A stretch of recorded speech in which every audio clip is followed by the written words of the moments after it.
Hi, everyone, and welcome to Precog Time with Esteban Cabeza de Baca. We're really happy to be here talking with him because he's an old friend and friend of Precog for many years now, and also because he has a show currently up at Garth Greenan Gallery called Nepantla, which is up until March 20th, right? It was just extended. At least that's what it says on the gallery website. So You're like, I didn't know. I didn't know if it was public yet, but yeah. Yeah, it just said so online. So a couple Okay, of cool.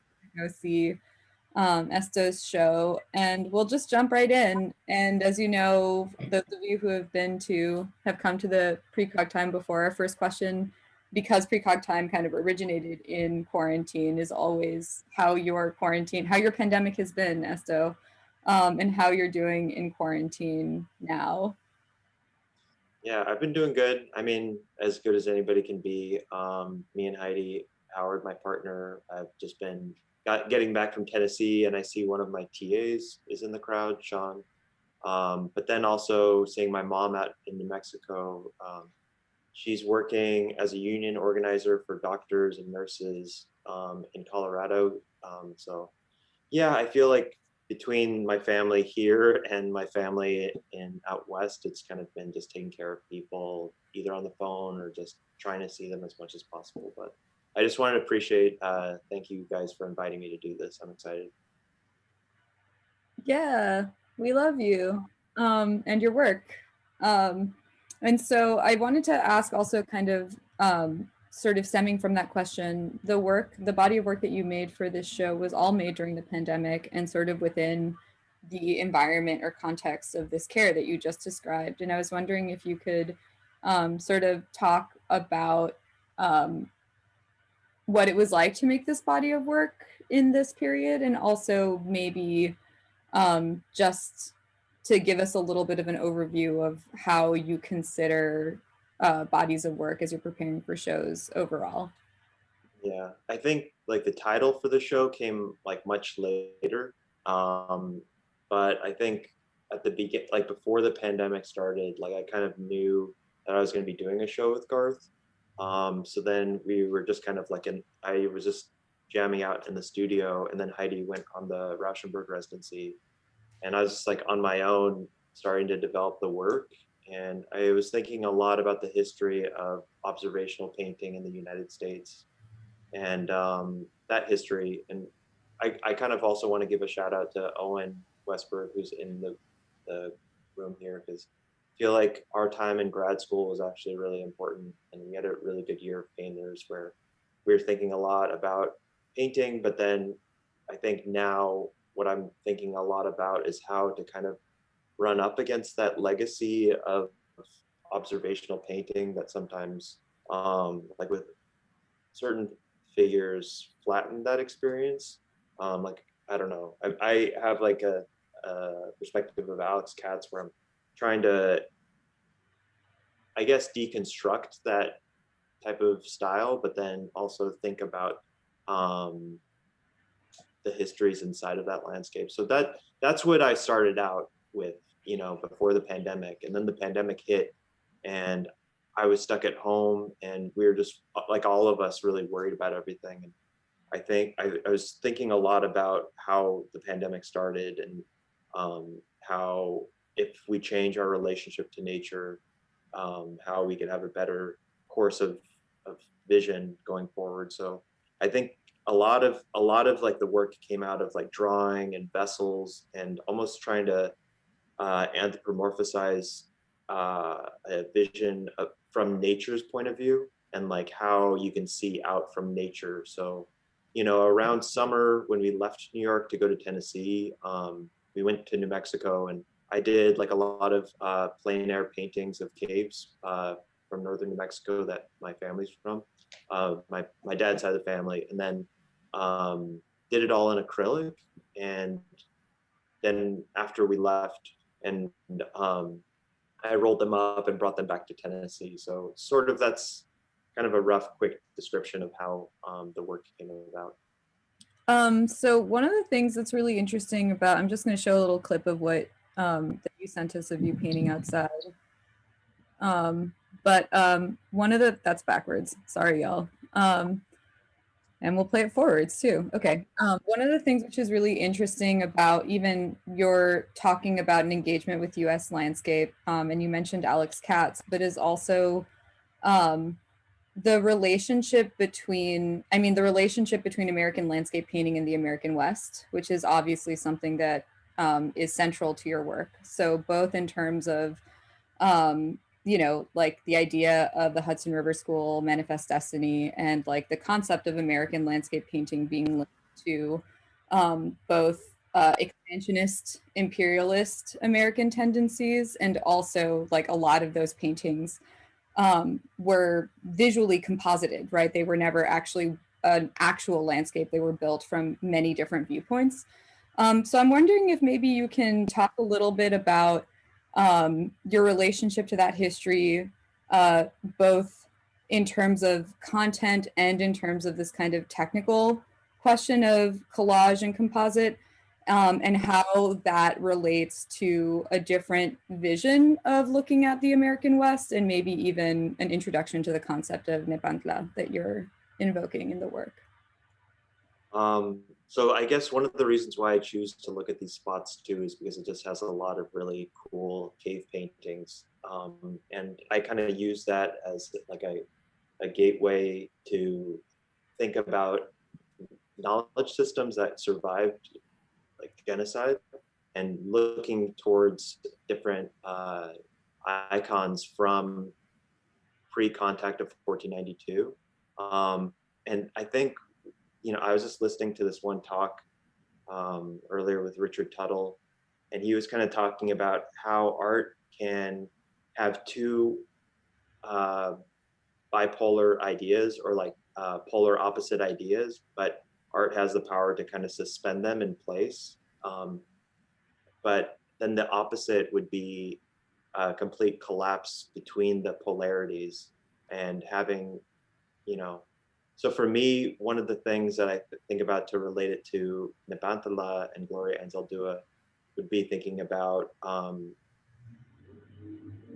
the land separations between different continents as a result of Manifest Destiny, and the success of the propagation of all these images of conquest, so then there began like this demarcation of space. But I think what I kind of like about art's potentiality is that ability to suspend these polarities and these binaries, so then they're not diametrically, or it like meaning is not completely collapsed into suspended relationships, but in flux more.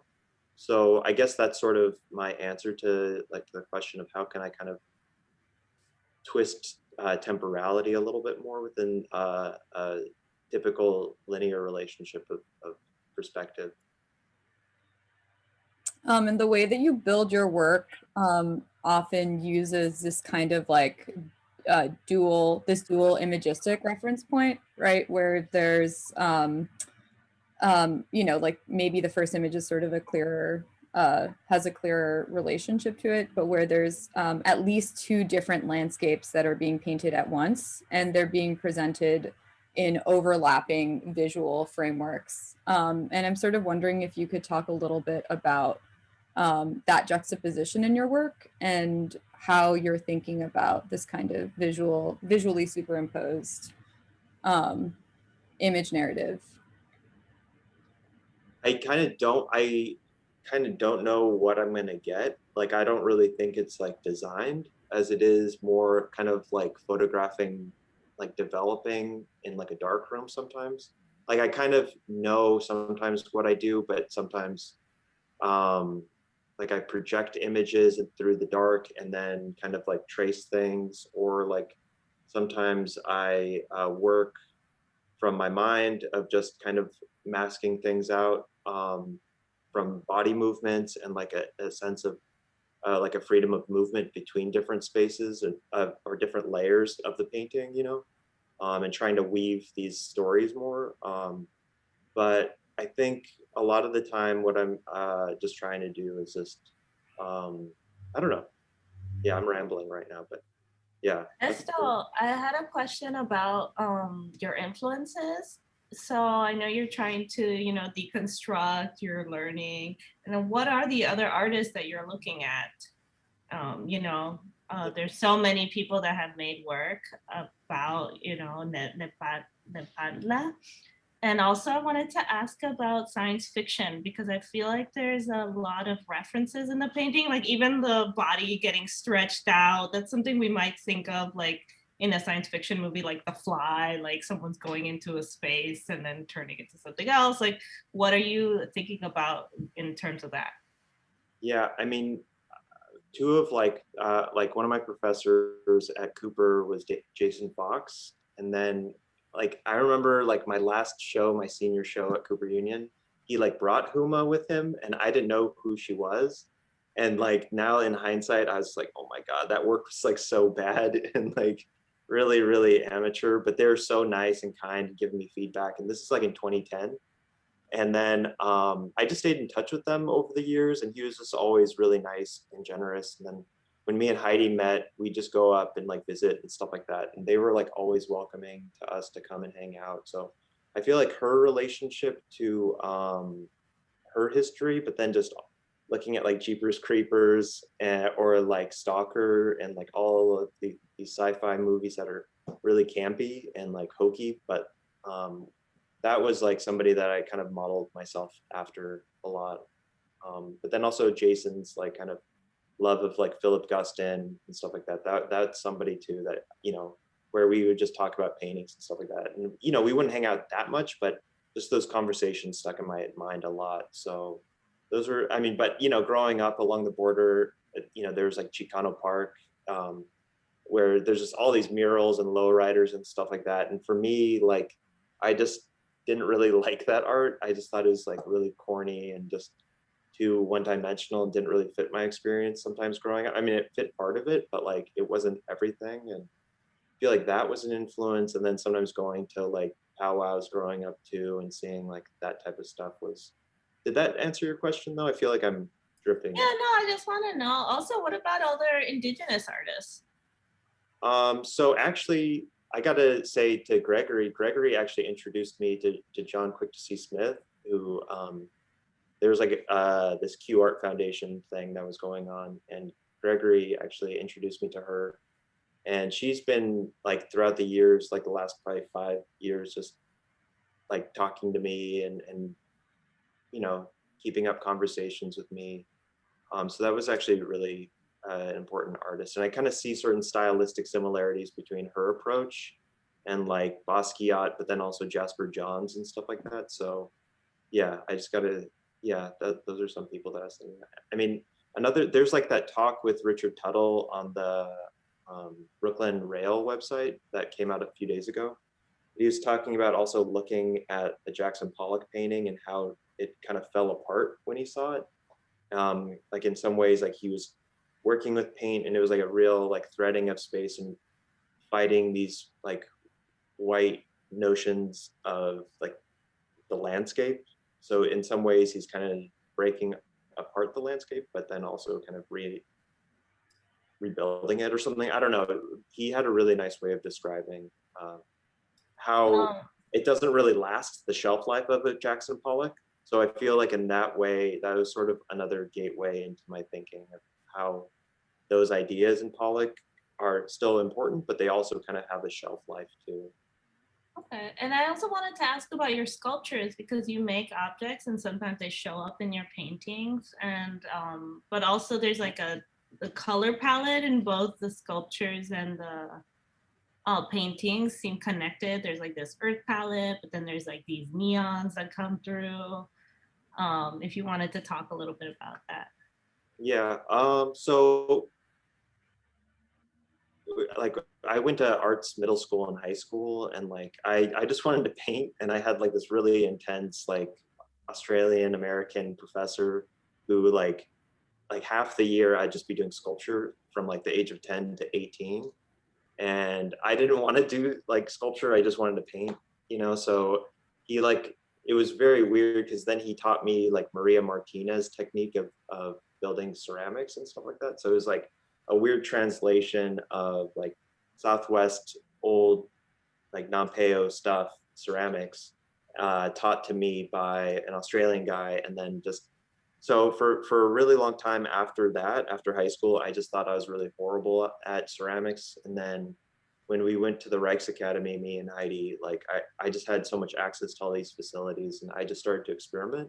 So then that sort of ignited all this like shame that I kind of had around the craft of it, where I was like, I'm thinking too much about it. I just need to start making stuff again, you know? So that's sort of where this kind of dormant part of me came about. But I also really like Giacometti's paintings too. So that's somebody that I'm looking at also. Yeah.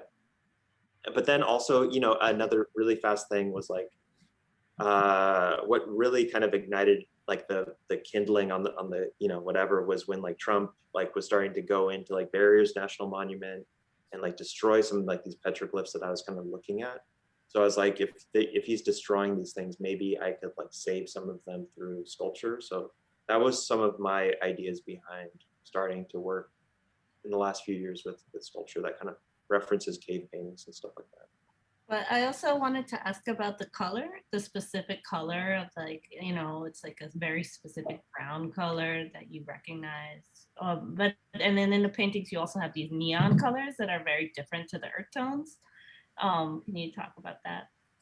Yeah, I think sometimes it's like just something that I feel, I don't know, like keyed up about, that it kind of hits a pitch of warmth as a warning possibly, but then also kind of like a mood and like a sunset or like an ending of like a particular narrative or something like that. But then just it could also be rising too. So I don't know, that's sort of my inkling towards it. But fleshiness and mixing and going back to the anthropomorphizing of like nature, but how it's a part of us. And I think, yeah, that's part of it. I always think about the color, like the neon. I remember when you started making these sculptures with like the 3D doodle pen, you know, and like the hot pink sculpture, the hot pink 3D doodle lattices that you were making. And it made me think then and still that the neon in your work might be a way of like referencing technology, and might be another way of talking about temporality in your work, especially because the like what Flo was saying about this, you know, like the brown, the earth tones that you're using to describe the natural world and the color of the clay pots is so related. And yeah, I was wondering like if I was wondering maybe if you could talk a little bit about the function of technology or ideas about technology in the work. I know that's a little bit, yeah, I don't, it, anyway, yeah, that's it. Yeah, I mean, I think artists shouldn't be afraid to work with things, you know, that, but I also think sometimes I don't want to think of it as only like that's it, but I kind of am just curious. I think it just comes out of a lot of curiosity with trying things out and messing with it. I think also being around like Liz and Earl, who are, you know, great sound artists, but, you know, experimental with building circuits and just doing all this stuff. It was like, I think that was also like an inspiration for me too, of just how to kind of mess with it, or at least, you know, try my Luddite way of starting to mess around with things. So yeah, I think also being at the Rijksacademy where they had like a lot of resources and openness with doing things like that, it was much easier. But I think now on my own, I'm just kind of like, just going to keep it really simple of just painting and ceramics and see how complicated that can get. It's really funny because I think, you know, I was really interested earlier when you were talking about the shame of ceramics also, like, which isn't, you know, intended necessarily to, I mean, it's not something that you have to talk about if you don't want to, but I was thinking about it in relationship to, you know, like some of the philosophical stuff around Nepantla that Alzandua talks about has to do with these sort of like personally or psychically transformative moments where like the sense of self in relationship to either hybridity or like non-compatible cultural circumstances, historical circumstances, like produces a sense of pain or the death of the self, or this kind of psychic transformation. And I was wondering if that's something that you're thinking about. Yeah, no, totally. I mean, I constantly feel like I wish my art had more power to affect an environmental change and awakening. But I think part of what I've been doing since when we were in Tennessee teaching was like trying to work with like the Sunrise Movement, but then also the local Cherokee Nation to talk about just the history of the land in the area, but then also trying to get people to feel like there's some type of hope that's actually possible through the Green New Deal. And I think that's one underlying where I kind of used that idea of Nepantla to, like, instead of just opening up a space for humans, like a third space that she talks about, and keeping these polarities in suspension and maybe also in flux, is trying to open up a gateway for nature to emerge, or the sympathetic knowledge structures from cave paintings that are actually trying to teach us a more equitable relationship of like carbon catching through old techniques of farming that I'm trying to learn more about through the pottery and like growing plants in my pottery. And that's sort of like my future goal of doing more outdoor installations and installations involving plants that keep some of these plants going more, and then like germinating more of them out, so then we can start rethinking and having more conversations around the sentience and the rights of nature too. So that's sort of, yeah, anyways. It makes me think about how, like when Flo was sort of talking about the science fiction element in your work earlier, but that like maybe the framework of thinking about the fragmentation of the body or these kind of portals that you open up in the work have to do with, and you mentioned earlier sort of talking about reconfiguring perspective in the work as being from the perspective of nature or something like this, or a natural subjective position, quote unquote. And I wonder if that's kind of like part of the thing too, is like from the position of a rock, like you would see a human disintegrate without thinking about time in the same way that we would. And like, I don't know, like that also is kind of like the at the intersection of like science fiction and the object oriented ontology people, those anyway. But yeah. I was wondering, like within that kind of situation, what symbolism means, right? Like why the teeth are important, or like why you're including spirals, or what the inclusion of a ceramic pot means within this relationship to the natural environment.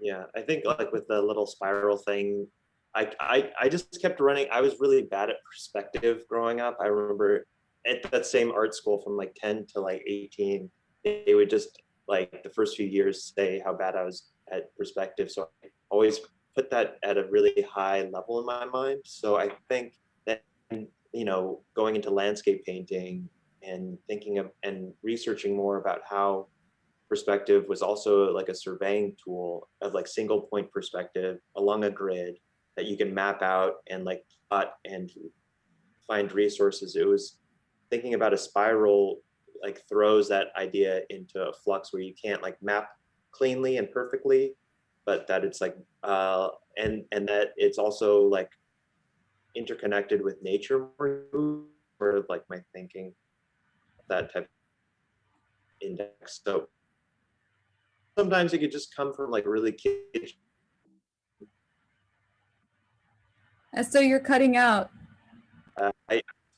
What was the last thing you heard? Kitsch. Oh yeah, sometimes it could just come from kitsch too, I think, or just like bad science fiction movies where things are still like made by hand. I think that that's still like a concern of sometimes just following what my hands are making, and even if it doesn't look as good to some people, I'm kind of interested in the energy rather than the quality within my sculpture practice. Wait, and what about the symbols? Symbols, like cave painting. It's mostly coming from like cave painting and stuff like that. So like treating the like the fragments of the body as like some kind of remnant marker of presence. Maybe. Cool. So I wanted to ask you, you and Heidi have a podcast about collaboration, and I know that y'all like really do everything, do a lot together and influence each other's work a lot. So I was wondering if you could talk a little bit about like about collaboration, about like, you know, working alongside another painter, and a collaboration which at this point is more than just aesthetic. Like y'all make projects together, but you also are involved with the White Awakes together and have a kind of concentrated political collaboration as well. Yeah. I guess, you know, like my parents, my mom is in the crowd over here, but she do a lot of political organizing with my dad back in the day, and even you know, before he passed. And I think that I kind of took that model into like my relationship with Heidi, but I also wasn't raised by artists and she was. And so sometimes she taught me a lot about how to maintain like a good positive relationship between two artists, you know, because it's hard.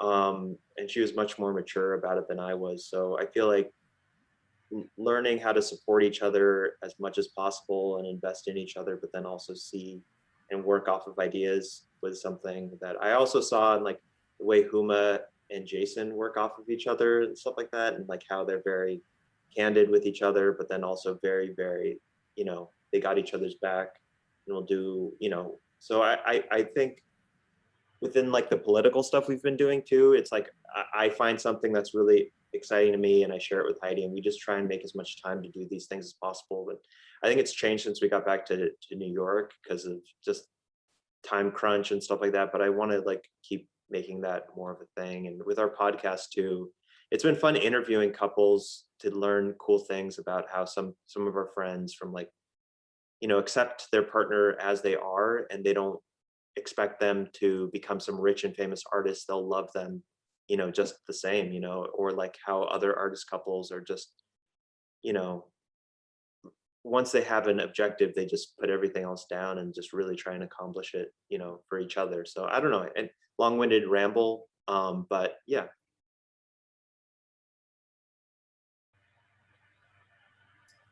Estelle, so what are you working on now that you finished working on this show? You're taking a break?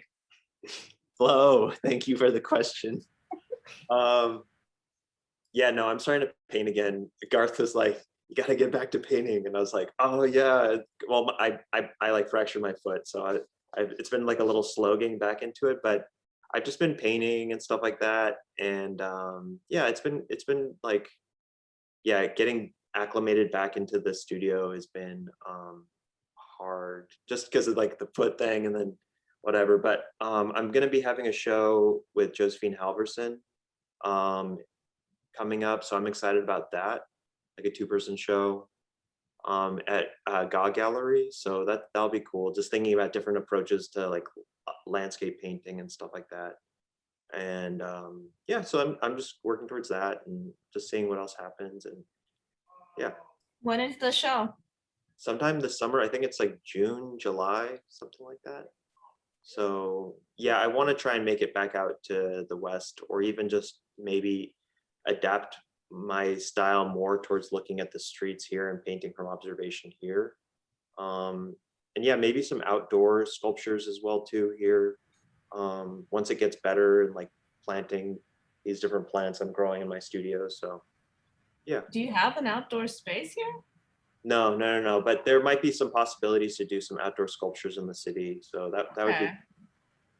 Yeah, that was actually going to be my question. Like when you were able to go to New Mexico and look at the landscape and paint, like how does it feel being back in New York? Like do you, because you know, it's quite, and I'm from the West Coast, I've done the drive back and forth, and like, you know, the desert is such an amazing landscape that, you know, is hard to, obviously you can't come by that here. So like, do you find the inspiration to do as much when you're not in that landscape? Or does it, like, how does that work trying to recreate something that you're away from? Yeah, I think like the energy for me out in the West just feels very like horizontal. And then when I come to New York, it's just very like linear and forward, and you just have to like run, almost like just like energy of just like capitalism and like it just feels like very different energy flow here.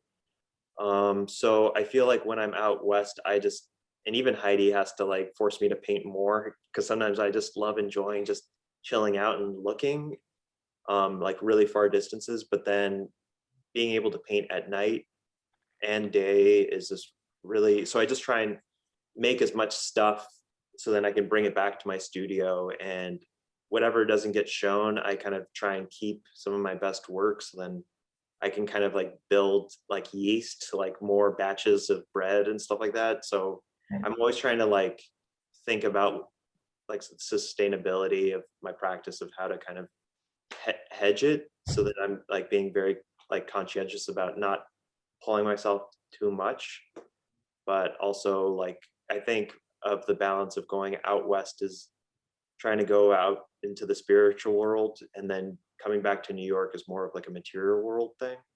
And I feel like for me right now, I kind of have to balance and participate in both in order to kind of think about pushing art history in a good way, you know, so then I'm not just letting other people tell the story for me, sort of. I don't know. That's sort of my way of. That's a good question, or that's sort of a good lead into, like just before we got on the chat, I mentioned to Esto that this painting feels like your version of Hilma af Klint, kind of like a direct callback, who is obviously into theosophy and spiritualism as well. And I was wondering like how you're thinking through aesthetics and spiritualism, especially drawing from like clearly some, you know, like Western European ideas about spiritualism and symbolism, and like not just positioning that against like non-Western or like indigeneity as like a counterbalance or something like that. Like how are you thinking through these ideas and your sourcing and your relationship to them, I guess? Yeah, I mean, I guess I try and build my own type of like analog or to that approach that she would have of using the seance to create work, of just going out West and like, or even in my own studio practice of just on a very, very good day, which is rare, to kind of get, you know, everybody and me out, so then like a third hand finishes the painting type of thing. But for that painting, I think there was like a painting from like a thrift store of like a sunset, and I just really we were like at like a 99-cent store by our house. And I was just like, that sunset is just so good, and I just like took the color scheme, and then I inlaid like this landscape of like Colorado that I had like a photograph of, and then just started to build off of it and stuff like that. I was reading this piece by Anat Singh, like the world at the end, the end of the world, or like mushrooms at the end of the world, which kind of talks about capitalism and late stage capitalism, but how like looking at mushrooms, you can kind of like rethink our approach to nature. But anyways, the reason why I bring it up is because there's this one moment when she's talking about how sometimes nostalgia traps you in the past and that you're stuck in the past. But I also kind of think that if you don't know your past, you can't go forward. So looking at some of like my nostalgia for the West and loving it is also kind of trying to know where I'm going in the future as well too. So looking at these photos from Colorado or wherever, but it was this, I made this painting right before the pandemic. We knew that it was going to happen. So I just felt really optimistic, and yeah, I don't know. I was just also on the phone with my friend Martha Tuttle, and she was talking to me about the winter solstice. So I don't know. I was just thinking about unconventional ways to kind of mark that celestial event and stuff like that too. So That's awesome. celestial seasonings. We have a couple of really good questions in the chat that I want to make sure we give. I was gonna say we should start taking in questions. Yeah, so anyone else who has questions that you want to throw into the recorded part of this, we'll open everything up for more casual chat at 8. But please send them to me in the chat and I will read them to Esto. So Barbara has a question about the Chicano Park murals, which were attempting to unite Chicanos in order to maintain a cultural unity and be able to fight racism, like in terms of sort of a political goal, which was ultimately like a tool of organizing, so didactic, but with a purpose. So despite the fact that you didn't necessarily aesthetically resonate with you, they seem to relate to your political ideas pretty strongly. So she wanted to know if you see your paintings as a different type of political tool as well, or how do you conceptualize the relationship between politics and painting? Yeah, that's a good question. Like when me and Heidi were in Tennessee, we did like mural projects, and that was actually a really nice reminder of just that history that, you know, from Siqueiros, Orozco, and Rivera, and, you know, just seeing it interpreted on the US side of the border and how it was kind of used as a representational tool was something that maybe I took for granted, but I kind of want to in the future employ. But I think for like my painting now, or like sort of like the hybridity of my practice, I think like my canvas painting, like I kind of see it as like trying to interrogate like the white cube. And I feel like those murals operate on a different register of like being more democratic in a way, or like teaching and being generous in a public way, which I think now, especially with COVID, is really important. Or just like having, you know, a space where people can just go see paintings outside. You know, I think that's important. So I would like to like try and do that more going forward. So yeah, but those are good questions though. I don't know if I answered them, but we'll have more time to talk to Barbara. Yeah, I think maybe, yeah, I think there's just a lot of room in the work to think about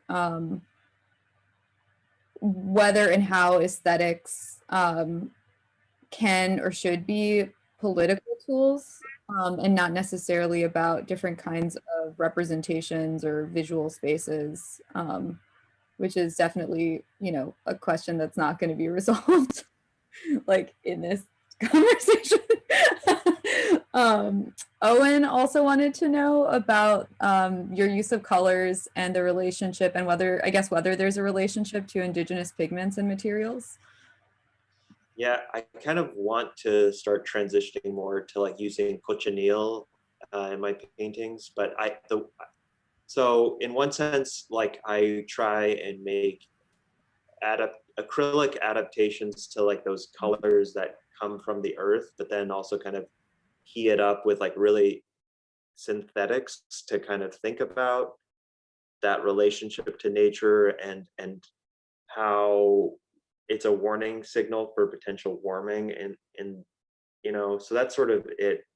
But yeah, I mean, like there's like red matter and clay when you go out to New Mexico, and like I try and bring some back and try and mix it as much as possible to look as similar. But I'm actually in Florencia taught this really cool class on fabrics that I took from Abrams that she taught, and she introduced me to this certain type of cochineal and stuff like that. So I just kind of want to mess more with that, but I guess I'd have to dye the canvas immediately. I couldn't put gesso down and then put the cochineal, but I've seen some artists do that, and I don't know. I'm just going to try things out and see how they look. Great. And Anne has a question, which is that she grew up in New Mexico. Anne's great uncle was the first Hispanic US Senator, and she attended all of the dances, including the hop snake dance. No, Hopi snake dances. Okay, sorry, just trying to make sure I didn't read anything wrong from the question. but now and gets depressed going there, seeing the destruction of so much of the culture. How were you affected by the dances and maybe also by the destruction? Yeah, there are like a lot of old paintings about it. I feel like because it's like a really sacred thing, I try not to paint those things, and maybe that's where certain things kind of emerge through abstraction, where I can kind of talk about those different things. I don't have any Hopi in me. I have like my great. I think you misunderstood the question. I was talking about the destruction of the culture generally, not the Hopi. The Hopi snake dance hasn't been open to Anglos for, I mean, almost probably 30 years, but I'm 74, so I remember it. Yeah. No, I find it really depressing because when I was growing up, my college roommate was from the Santo Domingo Pueblo, and I spent a lot of time there, and I find that when I go back now, seeing all of the Indians of the Pueblos have moved out into other housing, and they still have the dances, but I feel like that so much of that culture from my childhood has just been destroyed and is disappearing. That they're worried that there aren't even going to be any Hopi snake priests in the future because not many people want to do it. I'm just finding that there's something very depressing about the Southwest now. Maybe it's because I remember it from the 50s. But I mean, so many Anglos, so many people from Texas have moved in, and it's starting to feel like an Adobe Disneyland to me. Yeah, I think too, I feel like there's still hope though. Like I know what you mean, and I hope that, and I actually think it's so weird. We've been on like just different chat rooms online talking to the Indigenous community there.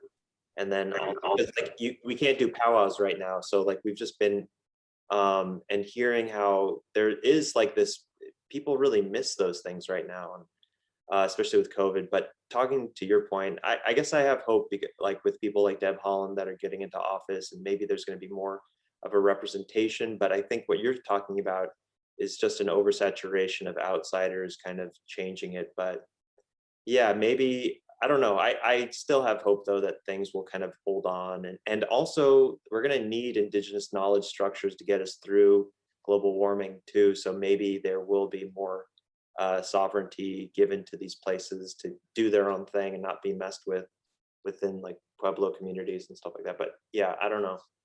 Yeah. Sorry, I was gonna ask, I don't want to cut you off, but I wanted to ask you about what this creature is in the painting behind you. What is that? Oh, it's just like a buffalo. I was just thinking about, or like it's like my Chinese sign. So I just wanted to put it in, or like an ox or something like that. I don't know.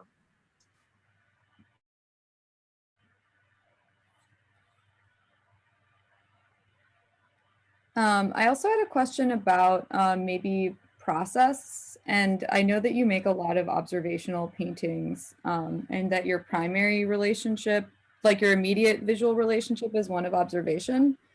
And you mentioned abstraction as a way of trying to literally fold in other, like either more complicated spatial or temporal ideas in the work. But I was wondering if you could talk a little bit about observational painting and the relationship to specific geographies in your work, and whether that is, I know that you were talking a little bit about being inside the dwellings and the caves, but yeah, just sort of wondering how specific kind of geographic scenes and maybe place and location affect your work.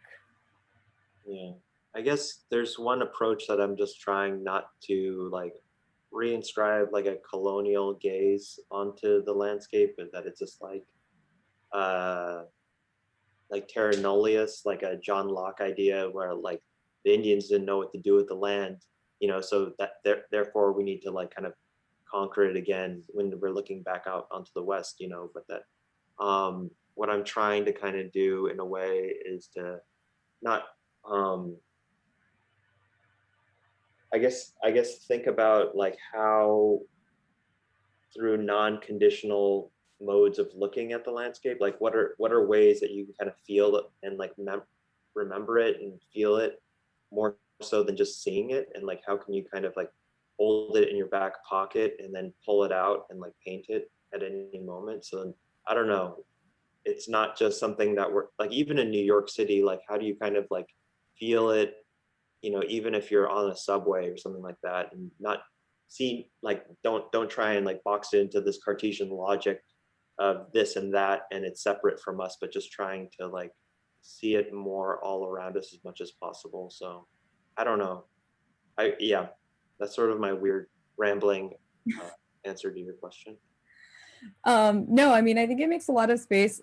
Makes a lot of space. I mean, I guess it does make a lot of space, but it makes sense in terms of, I think maybe some earlier things that we were talking about, including how you have an approach to fragmentation, and how, you know, like, for instance, in thinking about not any, but many histories of collage, right? There are kind of modes that end up being synthetic and using fragments or parts to build up into larger coherent narratives.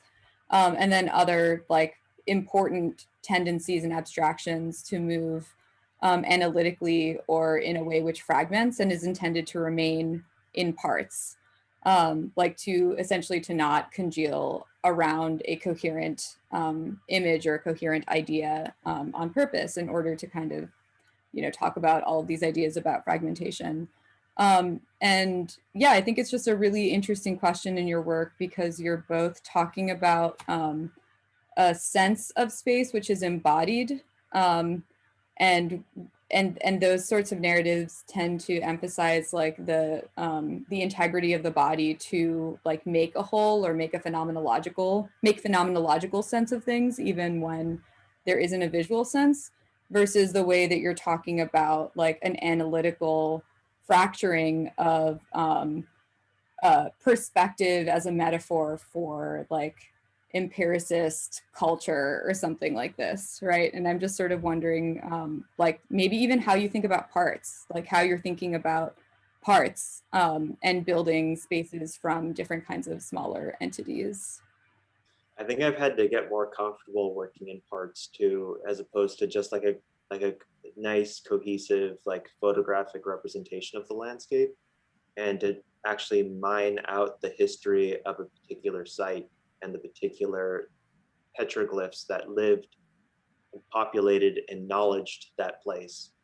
You know, like a lot of these ideas we just walk on top of literally and we don't pay attention to, you know, and I think in the Southwest, it's much, for me, easier to talk about those things that just get squashed literally. There's this one really interesting artist, and Gregory Amanoff told me about him too, actually, Jeremy Dennis. He's from the Shinnecock Nation, but he did like this really cool project called On the Site, where he kind of maps these really important things that happened for the Shinnecock Nation to fight for their sovereignty. And then it's really funny, his project, because sometimes there's some like really sacred event, and then on top of it, they put a tennis court or something like that, you know? So I feel like thinking about site specificity is really important within my work, of like something that happened really a long time, or maybe not that long ago, you know? Maybe it's actually still happening, and just trying to be very thoughtful about awakening our consciousness towards those events that are very colonial and very extractionist and stuff like that in some ways. So I think maybe one last question before we end the formal part of the talk, unless Flo and Kelly have other questions that they want to bring up, is just if you have any recommendations for now, like have you been reading anything or watching anything? You've like given us a lot of amazing artists to think about, but like is there good TV or books or music that you have been getting into? Clubhouse, get the club. No, just kidding. Don't get that. Don't get it. Been all up on the Clubhouse. No. I've been reading the Natalie Diaz post-colonial love poem book that she made. There's Glitch Feminism by Legacy Russell, which is really good. And then Arlene Davila did this book on Latinx art. That's really, really cool that everybody should check out too. So that's what I'm working on reading wise. I mean, we just watch cooking shows or like the new piece about Judas and the Black Messiah. But yeah. Amazing. Thank you so much. Okay, so we'll wrap it up here. Thank you, Esto, for joining us. And I hope everyone can hang out and just spend some time continuing to talk about Esto's work and just checking in with one another. All right.